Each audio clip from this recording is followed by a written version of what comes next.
శ్రీధర్ గారు మన ప్రాంతమే కాకుండా 2 తెలుగు రాష్ట్రాల్లో కూడా గర్వింపదగినటువంటి ప్రఖ్యాత పద్య కవి వీరు.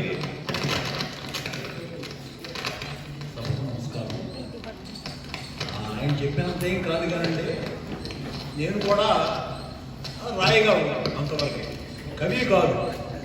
ఎందుకంటే కవిత వేరు, భావార్థం వేరు, భావం వేరు.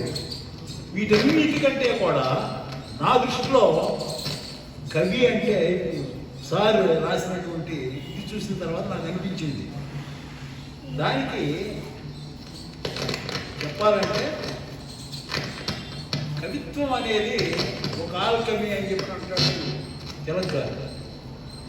నేను చెప్పేది ఏమిటంటే భవితను తీర్చిదిద్దగల వాగ్విభవానుభవాల దన్నుతో కవులు నిరంకుశులు, జన వికర్తములకు నిరాశ నిస్పృహల భువనం నుండి పోనడచు భూమిక నెరగడి సృష్టికర్తలు, రవిమల సాహితీ ప్రధిత రశ్మి గలార్చెడు వహ్నిరోచనుడు వాళ్ళు కవులు.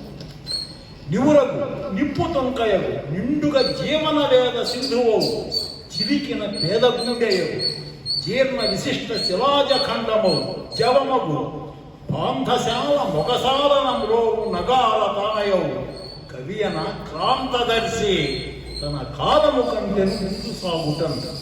ఆ లక్షణాలన్నీ ఉన్నటువంటి తారకేష్ గారిని మనస్ఫూర్తిగా అభినందిస్తూ ముగిస్తున్నాను.